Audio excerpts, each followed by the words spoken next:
Good morning guys, स्वागत है आप सभी का विद्यासागर गुरुजी यूट्यूब चैनल पर। जैसा कि आज का ये वीडियो आपको प्रॉपर एक बिहार दरोगा का जैसे प्रैक्टिस सेट चलता था उसके लिए है, लेकिन इसमें मैं थोड़ा सा 2 मिनट का समय लूँगा, इसलिए कि मैं पहले बता दूं कि संडे को आपको एक प्रॉपर वीडियो दूंगा जिसमें कि पूरी तैयारी की स्ट्रेटेजी होगी।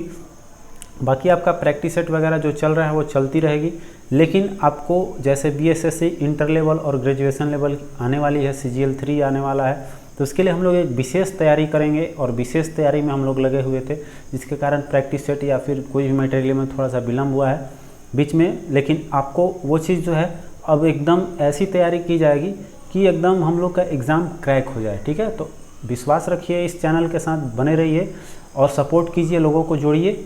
ये वीडियो आपको संडे को मिलेगा जिसमें कैसे हम लोग का शेड्यूल रहेगा, क्या क्या होगा, क्या मटेरियल मिलेगी, तो ये सब चीज़ें आपको प्रॉपरली मैं आपको मंडे को इम्प्लीमेंट कर दिया जाएगा। संडे को एक प्रॉपर इसका वीडियो दूंगा जिसमें आपसे अनुरोध है कि ज़्यादा से ज़्यादा लोगों को जोड़िए और उसको शेयर जरूर कीजिएगा वीडियो को, ताकि और भी दोस्तों को आपको लाभ मिल सके। तो आज का वीडियो हम लोग शुरू करते हैं, बाकी आपको प्रॉपर वीडियो संडे को दिया जाएगा।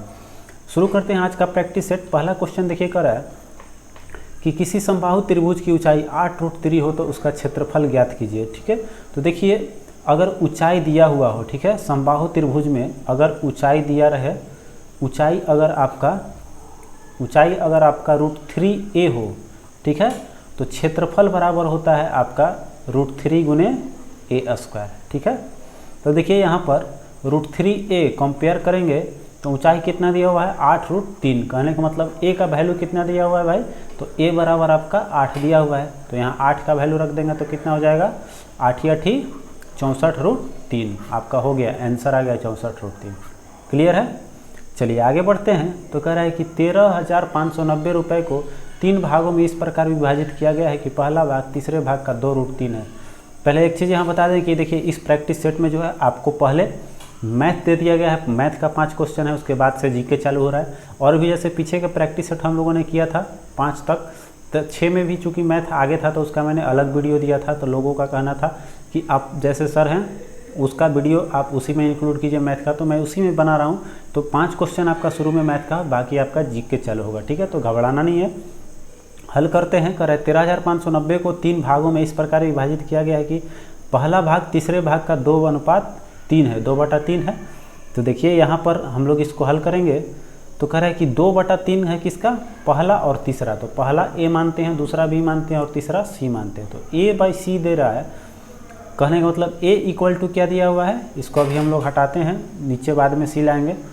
देखिए a बराबर कह रहा है कि जो पहला भाग है वो तीसरे भाग का 2/3 है। ठीक है, तो कहने का मतलब a/c बराबर कितना दिया हुआ है 2/3। ठीक है, अब आइए दूसरे स्टेटमेंट पे। कह रहा है कि दूसरे, ठीक है, दूसरे तथा तीसरे भाग का अनुपात 5:3 है। कहने का मतलब दूसरा और तीसरा, ठीक है, दूसरा और तीसरे भाग का अनुपात कितना है भाई, तो 5/6 है। अब देखिए यहाँ कितना है, c का वैल्यू 3 है और इसमें c का वैल्यू 6 है। तो 3 दूनी का 6, मतलब 2 से ऊपर नीचे गुना कर देंगे तो 6 आ जाएगा। तो कहने का मतलब a/c बराबर यहाँ से क्या आ जाएगा 2 दूनी 4/6। अब c आ गया 6, इसमें भी c आ गया 6। तो कहने का मतलब a बराबर कितना हो गया, a/b/c जब निकालेंगे तो a बराबर हो गया आपका 4। b बराबर देखिए कितना है, b बराबर इसमें है 5 और c का रेशियो कितना है भाई, तो c का आ गया है 6। कहने का मतलब a/b/c का रेशियो आ गया 4:5:6। ठीक है, आपसे कह रहा है कि तो पहला भाग का मान ज्ञात करना है, माने पहला भाग को कितना मिलेगा। तो पहला भाग कितना है भाई, पहला भाग आपका है 4। तो यहाँ लिखते हैं 4 बटा में। अब देखिए टोटल होता है तो 4 और 5 9 और 6 कितना हो जाएगा 15। 15 गुने ये कितना है 13,590, 13,590 लिखते हैं। अब हल कर लेंगे, जो आएगा वो आंसर हो जाएगा। तो 15 से जाएगा, 15×9 35, 0 और 15×6 90, ये आया 906। अब 906 को 4 से मल्टीप्लाई करते हैं तो कितना हो जाएगा 6×4 = 24 और 9×4 = 36। कहने का मतलब 36 24 आपका देखिए ऑप्शन डी में है। क्लियर हो गया।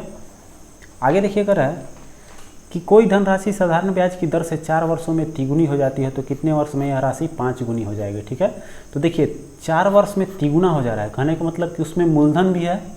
तो मूलधन है तो आपका 4 साल में, 4 ईयर्स में जब ये कितना गुना बढ़ा भाई 4 ईयर्स में, चूँकि एक ही भाग था इसमें 3 भाग में 1 भाग मूलधन है, 3 गुना हो जा रहा है कुल मिलाकर, तो 2 भाग ये कितना फ़ायदा दे रहा है अर्थात 2 गुना बढ़ रहा है। तो पूछ रहे हैं हमसे कि 5 गुना कब होगा, तो 5 गुना में तो 1 गुना आपका क्या रहेगा, 1 गुना आपका मूलधन रहेगा, तो बढ़ेगा कितना 4 गुना। तो कह रहा है कि 4 गुना कितने साल के लिए हो जाएगा, तो इसमें कितना 2 गुना का वृद्धि हो रहा है, तो 4 के कितना हो जाएगा डबल 8, कहने का मतलब 8 साल में ये जो है अपने आप का 5 गुना हो जाएगा। क्लियर है।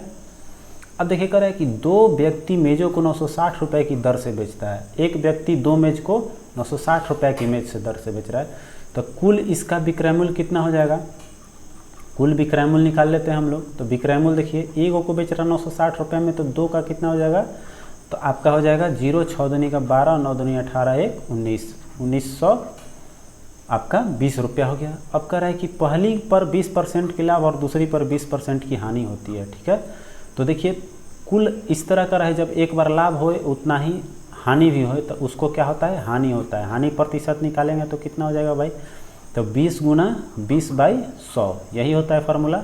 तो 1 0 से 1 0 और इसका 1 0 से 1 0 कट गया, तो 2 दूनी का, कहने का मतलब उसको 4% लॉस हुआ।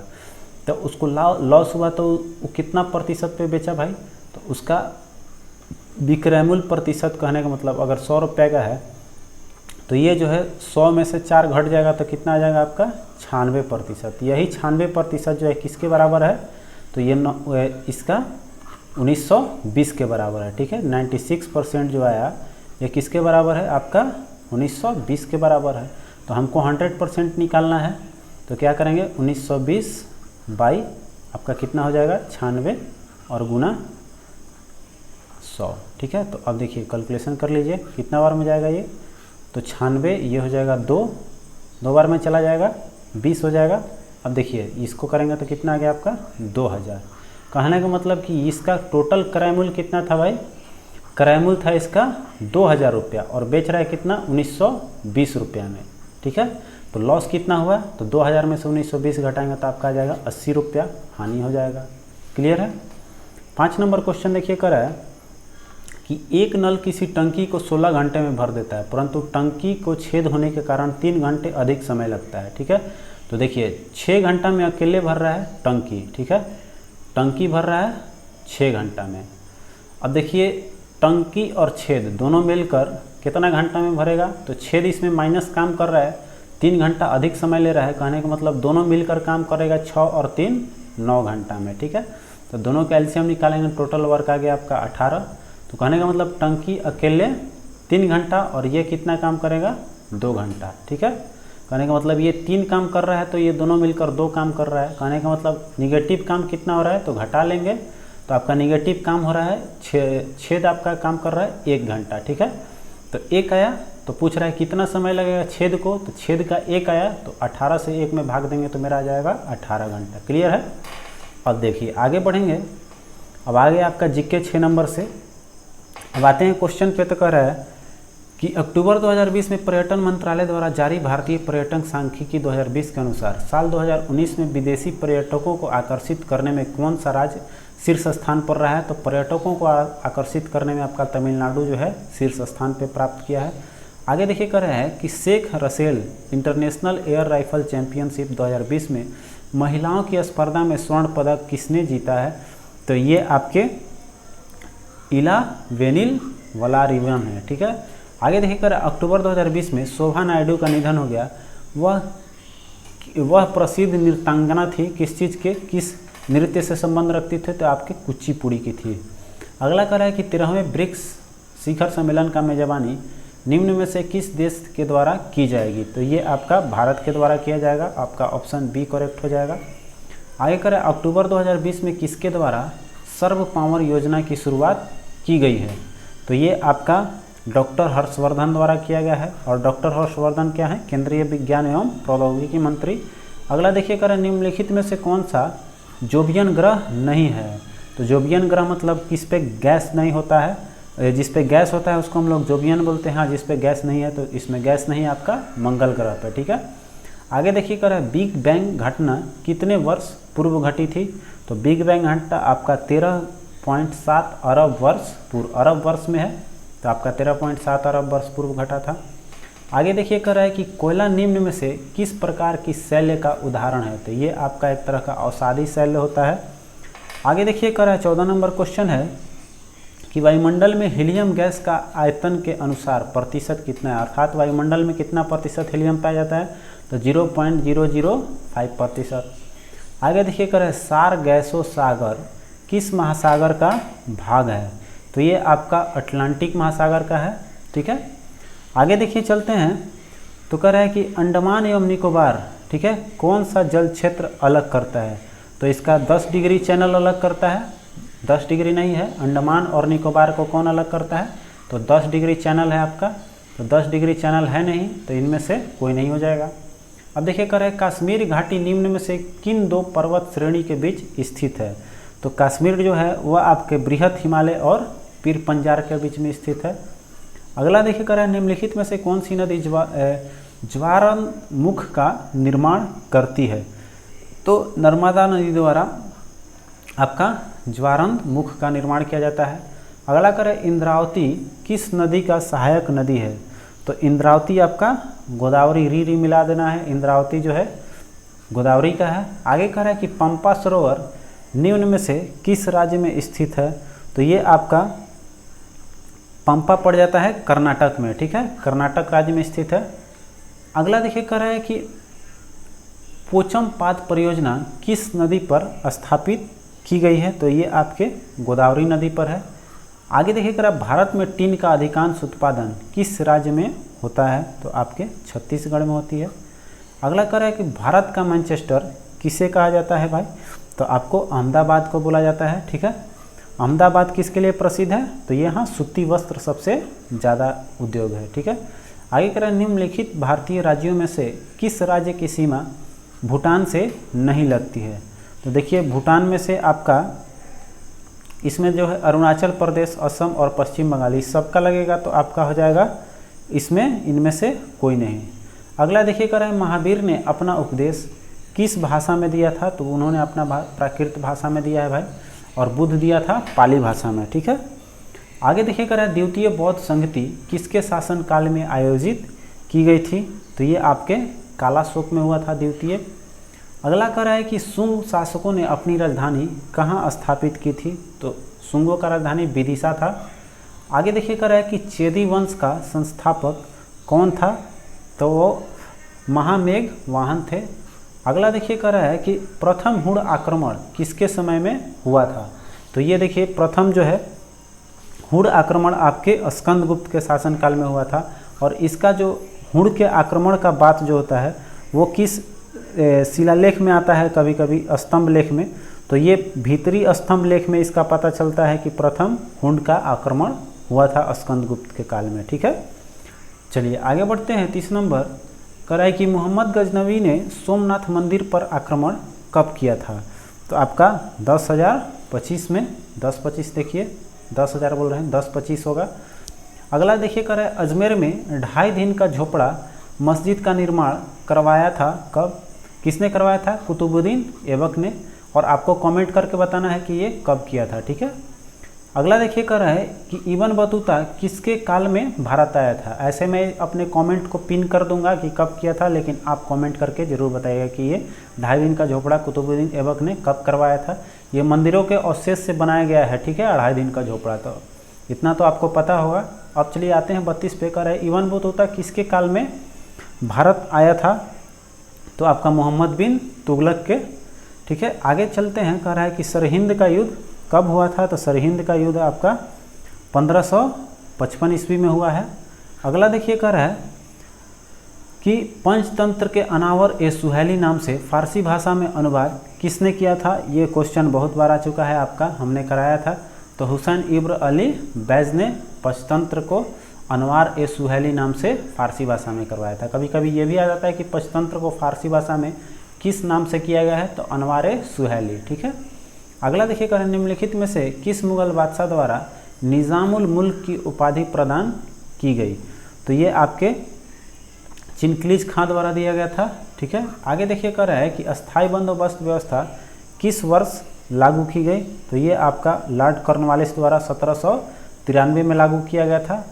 आगे देखिए कर रहा है सार्वजनिक समाज, ठीक है, सार्वजनिक समाज की स्थापना किनके द्वारा किया गया है, तो ये आपके महादेव गोविंद राणादे के द्वारा किया गया है, ठीक है, और ये आपको स्थापना 1871 में किए थे, ठीक है। आगे चलते हैं, कह रहा है कि ये तो हो गया क्वेश्चन क्लियर है। अगला देखिए कह रहा है मद्रास की संधि किनके बीच हुई थी, तो मद्रास की संधि अंग्रेज और हैदर अली के बीच हुआ था, अंग्रेज और हैदर अली, ए ऑप्शन। आगे देखिए कह रहा है कि नवजीवन समाचार पत्र के संपादक कौन है, तो आपके महात्मा गांधी थे, ठीक है। आगे चलिए, कह रहा है कि यूके सिन्हा समिति निम्न में से किससे संबंधित है, तो ये आपके सूक्ष्म लघु एवं मध्यम उद्योग के लिए ऑप्शन सी करेक्ट हो जाएगा। अगला देखिए, कह रहा है कि कागजी मुद्रा या कृत्रिम मुद्रा, ठीक है, कागजी मुद्रा या कृत्रिम मुद्रा निम्नलिखित में से इसमें कौन सा है आपका, तो हम लोग इसमें देखिए, इसमें आपका दिया हुआ है विशेष आहरण अधिकार को, जिसको हम लोग शॉर्ट में SDR भी बोलते हैं। SDR को या विशेष आहरण अधिकार को हम लोग इसको कृत्रिम मुद्रा या कागजी मुद्रा बोलते हैं। आगे चलते हैं, कह रहा है केंद्रीय बजट में पूंजीगत प्राप्तियों के अंतर्गत निम्न में से कौन नहीं शामिल होता है, ठीक है। तो इसमें देखिए निवेश को शामिल नहीं किया जाता है। अब देखिए कर राजकोषीय घाटा क्या है, तो राजकोषीय घाटा कैसे प्राप्त किया जाता है, तो राजकोषीय घाटा जो होता है वो देखिए इसमें होता है बाजटेरी घाटा प्लस उधार एवं अन्य देयताएँ जितनी होती है उसको जोड़ देंगे तो वो आपके राजकोषीय घाटा के बराबर होती है। अगला देखिए कह रहा है जब कोई देश अपनी मुद्रा का अवमूल्यन करता है तो इसका प्रभाव क्या होता है, मतलब क्या प्रभाव पड़ता है, तो इसका प्रभाव आपका देखिए क्या क्या पड़ेगा, तो पहला निर्यात जो है, जो हमारा माल जाता है वो सस्ता हो जाएगा और जो आयात है वो महंगा हो जाएगा, ठीक है। तो मुद्रा अवमूल्यन में देखिए 2 और 3 हो जाएगा, 2 और 3 आपका ऑप्शन सी है। अब कह रहे हैं कि आज़ादी के बाद अब तक कितनी बार भारतीय रुपए का अवमूल्यन किया गया है, तो ये आपका 3 बार हुआ है मुद्राओं का अवमूल्यन, ठीक है। ये कब कब हुआ है, तो आप यहाँ नोट कर लीजिए 1949 में हुआ था, फिर आपका 1966 में हुआ था, फिर आपका 1991 में हुआ, ये 3 बार हुआ है, ठीक है। आगे देखिए कह रहा है कि विदेशी मुद्रा भंडार जो है वो कह रहा है कि विदेशी मुद्रा भंडार के अंतर्गत शामिल होते हैं, कौन कौन सा शामिल होता है, तो देखिए इसमें आपका विदेशी आहरण अधिकार जिसको SDR हम लोगों ने बोला ये भी शामिल होता है, IMF के पास रिजर्व कोष ये भी होता है, फिर आपका स्वर्ण भंडार भी होता है और विदेशी परिसंपत्तियाँ भी होती है। तो जितनी है विदेशी परिसंपत्तियाँ, स्वर्ण भंडार, IMF के पास रिजर्व कोष और ये सब होगा तो ऑप्शन डी हो जाएगा। आगे कह रहा है कि डॉक्टर राजेंद्र प्रसाद संविधान सभा के निम्न में से किस समिति के अध्यक्ष थे, तो ये देखिए ये प्रक्रिया नियम समिति के थे, संचालन समिति के, वित्त और कर्मचारी समिति उपयुक्त सभी इसमें हो जाएगा। अगला देखिए कह रहा है कि अगला क्वेश्चन देखिए कह रहा है कि संसदीय शासन प्रणाली की प्रमुख विशेषता क्या है, तो संसदीय शासन प्रणाली की मुख्य विशेषता देखिए दोहरी कार्यपालिका होती है और विधायिका और कार्यपालिका के मध्य सामंजस्यपूर्ण संबंध होता है, ठीक है। तो ये शक्ति का कठोर पृथकीकरण इसमें नहीं होगा, आपका 2 और 3 हो जाएगा, सी ऑप्शन। आगे देखिए कर निम्न में से कौन सा कथन मूल अधिकारों के संबंध में सही नहीं है, अर्थात हमको इसमें गलत चुनना है कि कौन सा मूल अधिकार से संबंधित गलत है, ठीक है। तो देखिए कह रहा है कि ये असीमित नहीं है, ये असीमित नहीं है, फिर कह रहा है ये अस्थायी नहीं है, ठीक है, फिर कह रहा है ये बाध्य योग होते हैं, तो ये तो सब इसमें देखिए सही है, तो इसमें उपरोक्त में से कोई नहीं हो जाएगा। अब कह रहा है कि एक अनुच्छेद जिनके बिना संविधान अर्थविहीन है, ठीक है, यह संविधान का आत्मा और हृदय BR अम्बेडकर का कथन किस अनुच्छेद में संबंधित है, तो देखिए बहुत ही बार ये क्वेश्चन आ चुका है, अनुच्छेद 32 को, ठीक है, अनुच्छेद 32 को BR अम्बेडकर ने संविधान की आत्मा और हृदय कहा है, ठीक है। चलिए आगे बढ़ते हैं, करें लोकसभा और राज्यसभा की संयुक्त बैठक बुला सकता है कौन, तो लोकसभा और राज्यसभा का संयुक्त बैठक आपका राष्ट्रपति बुला सकता है। आगे देखिए कह रहा है कि भारतीय संविधान के किस अनुच्छेद के अंतर्गत महान्यायवादी की नियुक्ति होती है? ठीक है, तो ये जो है महान्यायवादी की नियुक्ति आपका करने का अधिकार किस में है? अनुच्छेद 76 में। ठीक है, ए ऑप्शन करेक्ट हो जाएगा। आगे देखिए, कह रहा है लोकसभा में केंद्र शासित क्षेत्रों का सर्वाधिक प्रतिनिधित्व। ठीक है, लोकसभा में आपका केंद्र शासित क्षेत्रों का सर्वाधिक प्रतिनिधित्व कितना हो सकता है? 20। ठीक है, आगे देखिए, कह रहा है राज्यसभा का सदस्य होने के लिए न्यूनतम आयु कितनी होनी चाहिए? तो न्यूनतम आयु इसमें आपका 30 वर्ष होना चाहिए राज्यसभा के लिए। ठीक है, बाकी देखिए 21 साल आपका पंचायत चुनाव का है और 25 साल आपका ये क्या है? तो लोकसभा के लिए है या किसी सांसद के लिए है। आगे देखिए, कह रहे हैं कि भारत की संचित निधि से धन निकालने के लिए निम्न में से किसका अनुमोदन अनिवार्य है? तो संचित निधि से धन तभी निकलेगा जब आपका संसद उस पर समर्थन दे करे या अनुमोदन करे। ठीक है, आगे देखिए, कह रहे संसद की लोक सेवा समिति के अध्यक्ष की नियुक्ति कौन करता है? तो आपके लोकसभा अध्यक्ष करते हैं। आगे देखिए, कह रहा है कि चिराग शेट्टी निम्नलिखित में से किस खेल से संबंधित हैं? तो आपके चिराग शेट्टी बैडमिंटन से हैं। 98 क्वेश्चन आते हैं, कह रहा है कि भारतीय दूरसंचार नियामक प्राधिकरण, ठीक है, ट्राई का बात कर रहा है, ट्राई के वर्तमान अध्यक्ष आपके कौन से हैं? तो पीडी वाघेला। आगे देखिए, कह रहा है किस राज्य की काजी नींबू की जीआई टैग प्रदान किया गया है? ये काजी नींबू जो है कहाँ का जीआई टैग मिला भाई? तो असम का। आगे कह रहा है हाल ही में आसन संरक्षण रिजर्व को रामसर स्थल घोषित किया गया है, वह किस राज्य में स्थित है? तो ये तो देखिए अभी हमने पढ़ा है ये क्वेश्चन, रामसर जो है वो आपका उत्तराखंड का है, जिसको ठीक है रामसर स्थल घोषित किया गया है। आगे देखिए, कह रहा है कि संयुक्त राष्ट्र महासभा के 75वें सत्र के अध्यक्षता कौन की है? तो आपके वोल्कन विजिगर हैं। आपको देखिए आगे बढ़ते हैं, कह रहा है अगस्त 2020 में ड्रैगन फ्लाई फेस्टिवल कहाँ मनाया गया है? तो ड्रैगन फ्लाई फेस्टिवल आपका केरल में मना। आगे देखिए, कह रहा है याद रखिएगा ये चीज़, ड्रैगन फ्लाई फेस्टिवल आपका केरल में मनाया गया है। ठीक है, आगे चलिए, कह रहा है विश्व आर्थिक मंच द्वारा जारी वैश्विक ऊर्जा संक्रमण सूचकांक 2020 में भारत का कौन सा स्थान प्राप्त हुआ है? तो ये आपका 74वां स्थान मिला है। आगे कह रहा है कि पब्लिक अफेयर इंडेक्स 2020 में बड़े राज्यों के प्रथम स्थान प्राप्त किया है, किसने? तो केरल ने। आगे देखिए, कह रहा है ग्लोबल वैक्सीन समिट 2020 निम्न में से किस देश में आयोजित किया गया? तो आपका ये ब्रिटेन में हुआ था। आगे कह रहा है किस खिलाड़ी को world games athlete of the year, ठीक है, कौन? World games athlete of the year award 2020 से सम्मानित किया गया है? तो ये आपके रानी रामपाल हैं। ठीक है, ये रानी रामपाल क्या हैं भाई? तो ये आपके हॉकी के खिलाड़ी हैं, जो आपके रानी रामपाल ध्वजारोहक भी रही हैं आपके इंडिया के ओलंपिक का। तो ये रानी रामपाल याद रखना है, हॉकी से संबंधित है। आगे कह रहा है कि जेसीबी साहित्य पुरस्कार 2020 के विजेता कौन है? तो जेसीबी साहित्य 2020 के विजेता आपके एस हरीश हैं। आपके ये पहले भी सेट में क्वेश्चन आ चुका है। आगे कह रहा है कि 23वां राष्ट्रीय ई गवर्नेंस सम्मेलन, ठीक है, ई गवर्नेंस सम्मेलन कहाँ संपन्न हुआ है? तो आपके मुंबई में हुआ। आगे कह रहा है कि वर्ष 2020 में टाइलर पुरस्कार निम्न में से किसे प्रदान किया गया है? तो टाइलर पुरस्कार आपको पवन सुखदेव को मिला है। आगे चलते हैं, कह रहा है कोविड-19 को महामारी घोषित करने वाला पहला राज्य कौन सा था? तो आपका हरियाणा था। ये भी क्वेश्चन आपका आ चुका है। आगे देखिए, कह रहा है कि 25वें शीतकालीन ओलंपिक खेलों का मेजबानी किस देश द्वारा की जाएगी? तो आपका इटली द्वारा किया जाएगा। अधिक कह रहा है दुनिया का सबसे बड़े जिंक स्मेल्टर परियोजना का निर्माण किस राज्य में किया जाएगा? तो ये आपके गुजरात में। अगला कह रहा है कि द एंड गेम पुस्तक किसके द्वारा लिखी गई है? तो आपके एस हुसैन जैदी द्वारा।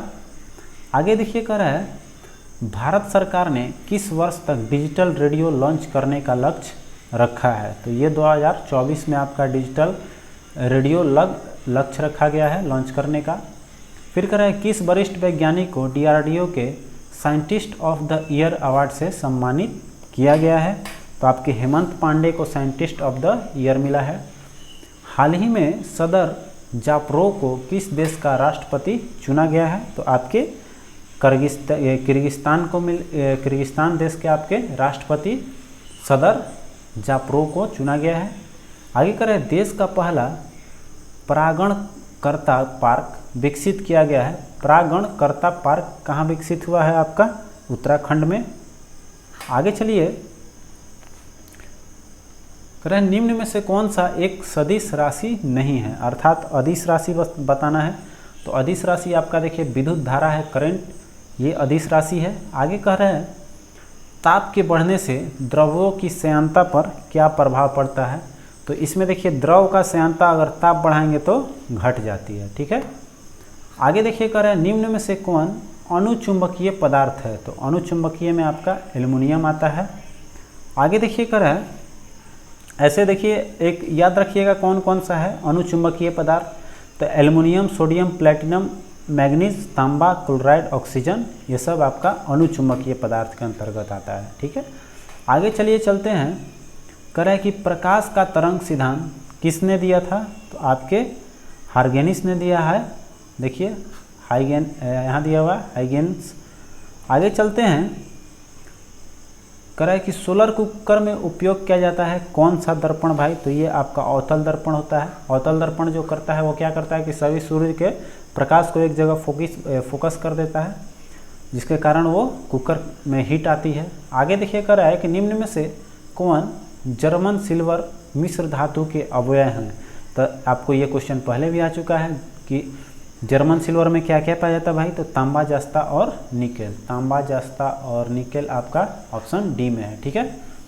आगे देखिए कह रहा है कि अग्निरोधक वस्त्र बनाने के लिए किस यौगिक का उपयोग किया जाता है? तो आपके एल्युमिनियम सल्फेट का यूज होता है। अगला कह रहा है कि कार्नेलाइट, ठीक है, कार्नेलाइट किस धातु का अयस्क है? तो ये आपके मैग्नीशियम का है। ये VVI है, बहुत बार ये आता है अयस्क, ये वाला कार्नेलाइट। आगे देखिए कह रहा है कि स्टारफिश जो है किस संघ का जंतु है? तो स्टारफिश आपके इकाइनोडर्मेटा का है, ठीक है। आगे देखिए कह रहा है कि निम्न में से कौन सबसे बड़ा कोशिकांग है? तो सबसे बड़ा कोशिकांग इसमें आपका न्यूक्लियस है। आगे देखिए कह रहा है यदि माता का रक्त समूह O है और पिता का रक्त समूह AB है तो बच्चे का संभावित रक्त समूह कौन सा होगा? तो या तो A होगा या तो B होगा, ठीक है। चलिए आगे बढ़ते हैं, तो कह रहा है कि एंथ्रेक्स रोग जो है, एंथ्रेक्स रोग किसके कारण होता है? तो आपके जीवाणु के कारण होता है। अगला क्वेश्चन देखते हैं, कह रहे हैं निम्न में से कौन सा विटामिन घाव भरने में सहायक होती है? तो विटामिन C, ये तो आपको पता होना चाहिए। आगे करें मस्तिष्क का कौन सा भाग शरीर का तापक्रम नियंत्रित करता है? तो भाई हाइपोथैलेमस है। आगे देखिए कह रहा है कि निम्न में से कौन सा हार्मोन वृद्धि रोधक पादप हार्मोन है? तो वृद्धि रोधक ये है आपका अपसेयिक अम्ल, ठीक है, डी ऑप्शन पे है। आगे कह रहा है कि प्रोटीन का पाचन शरीर के किस अंग से आरंभ होता है? तो प्रोटीन का पाचन आपका अमाशय में होता है। आगे देखिए कह रहा है कि नतांगकी नेशनल पार्क, ठीक है, किस राज्य में है आपका? तो नागालैंड में है। आगे चलते हैं, कह रहा है कि ऊर्जा पिरामिड होता है। ऊर्जा पिरामिड जो है वो किस तरह का स्ट्रक्चर का होता है? तो वो हमेशा सीधा होता है, ठीक है। आगे कह रहा है कि वेनेजुएला की राजधानी काराकास निम्न में से किस नदी के किनारे स्थित है? तो आपको ओरोनिको का है, देखिए ओरिनिको। आगे कह रहा है कि 38वीं समानांतर रेखा किन दो देशों के बीच आपका है? तो ये उत्तर कोरिया और दक्षिण कोरिया है, साउथ और नॉर्थ कोरिया के बीच में है। आगे कह रहा है कि इकोलॉजी, ठीक है, इकोलॉजी शब्द का सर्वप्रथम प्रयोग किसके द्वारा किया गया है? तो आपका देखिए इसमें हो जाएगा हेकेल द्वारा। अगला है कह रहा है कि स्टोर्टिंग किस देश की सांसद है? तो ये आपके स्टोर्टिंग जो है नॉर्वे का है।